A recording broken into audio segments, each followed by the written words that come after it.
let's talk about meltdowns. So when they've gone into complete meltdown, they're not themselves, and they're into that red zone where they're not coming back down from, and there's no communicating with them, and it's just they've gone into that red zone and they're seeing red, and it's rage all round. Okay, so the big meltdowns that happen.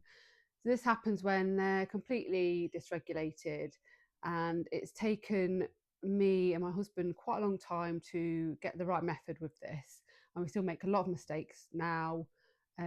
We used to try and solve the meltdown as it was happening, which just added to the meltdown, just made it worse.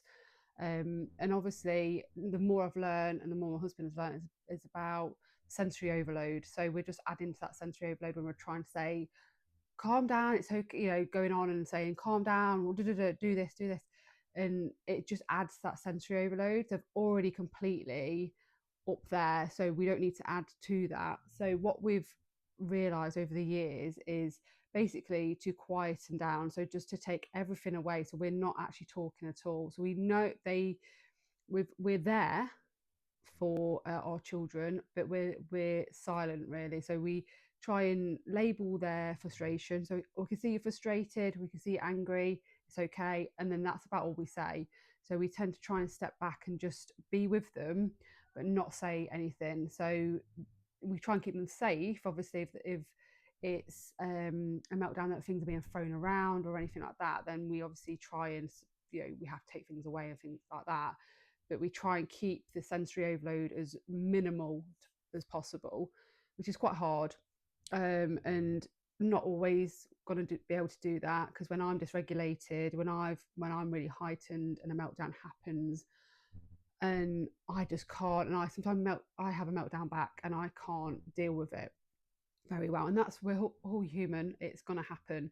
But generally we try and stick to our little thing now that we do. So we try and quieten down, we stay in the room, or we just go outside the room if that's what our children prefer.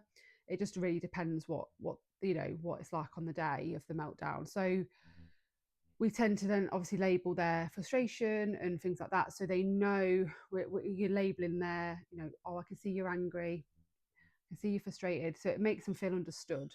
And then that's about it. So then what we do then is let that meltdown pass. It needs to just pass. You need to just kind of ride it out.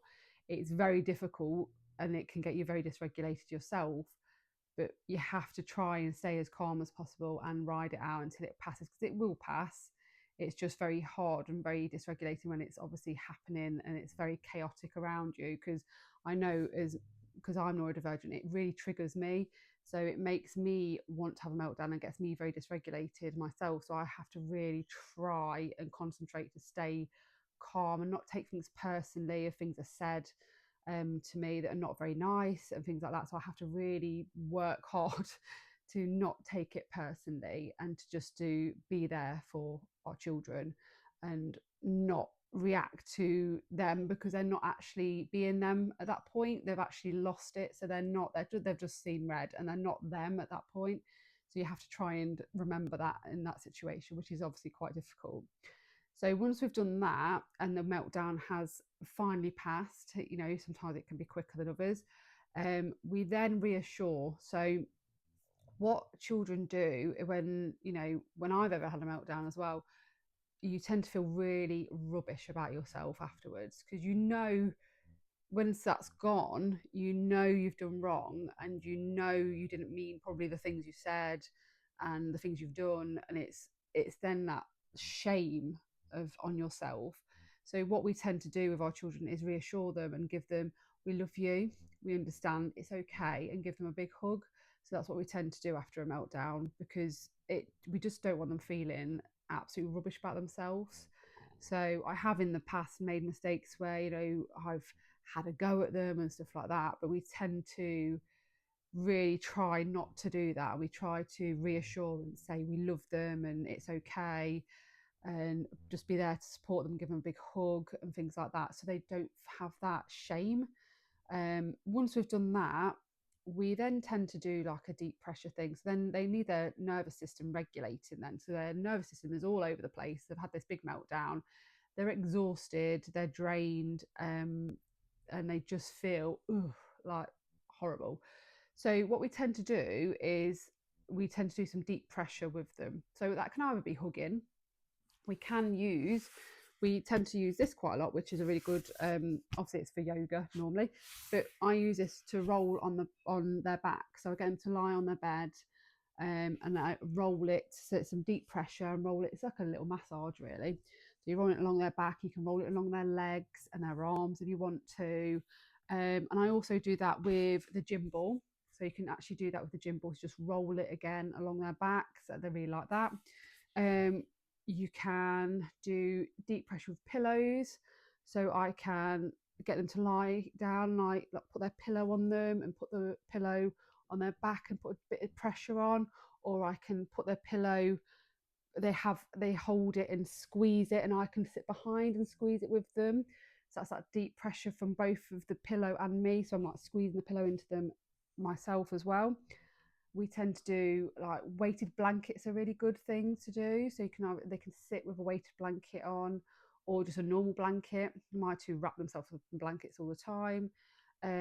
The really good one is a burrito in a making them into a burrito in a blanket. So basically you roll them up into a blanket like a burrito, so they're very like rolled up in it, and that gives that deep pressure sensory, and that they tend to really like that. Not every child will like that, but that's what my two like, and it just regulates the nervous system. You can do some I know I do like body squeezes with them. Well, just kind of go over their body and do some like squeezes to them, which helps. And we do like, you can do breathing and things like that with them. So I just tend to try and regulate their nervous system. After we've done the reassurance, then the regulation of the nervous system, we're doing that calm regulation techniques with them. After that, it is a really good idea to then get them a drink and some food, so some snacks.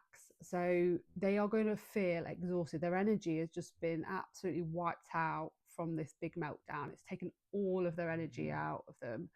So they will feel very, very drained, and they need that boost again. So get them a drink, get them a snack, and a crunchy snack is a really good one to do. So it's like breadsticks or something like that, or a biscuit or things like that, because it's got a bit of sugar in, and just boost their energy a little bit, because they'll feel so drained from that big meltdown that it will just boost their energy a little bit, and bring them back to feeling okay. So again, that will regulate their nervous system. And then we let them have some quiet time. So it's then try and basically get rid of all the sensory overload, anything going on. And it's now the quiet time they need to go and hopefully have, like, 10-15 minutes of just calm, and whatever calms them is just some quiet time. And I think that's really how we've done it for where we try to do it now. It's taken us a long time to get there as parents. It's been very difficult, especially in the early days, not knowing about neurodivergency, and we've learned so much over the last few years. I never even knew meltdowns were a neurodivergency trait. I just thought that my two never, well, my oldest never grew out of his terrible twos. He was having tantrums still, and that carried on and carried on, carried on. I couldn't understand why he was having so many tantrums, and now it's so obvious that they're autistic meltdowns, but obviously I didn't know at the time. So now we know how to cope with it, and we've learned so much over the last few years that we know, because it's the sensory overload, and we know how to deal with that. It works a lot better, and he is so much better at coping with his meltdowns, and they're very quick now. They used to go on for longer, but now they're quite quick, which is very is better for everybody, because it can be quite dysregulating for the whole household. So I'm hoping that some of them tips have helped. I just wanted to get on here and share my experience and see if I can help anybody along the way, because I know a few years ago I had no clue what to do, and I was very lost and didn't know. There's lots and lots of meltdowns happening every single day, and it was very overwhelming.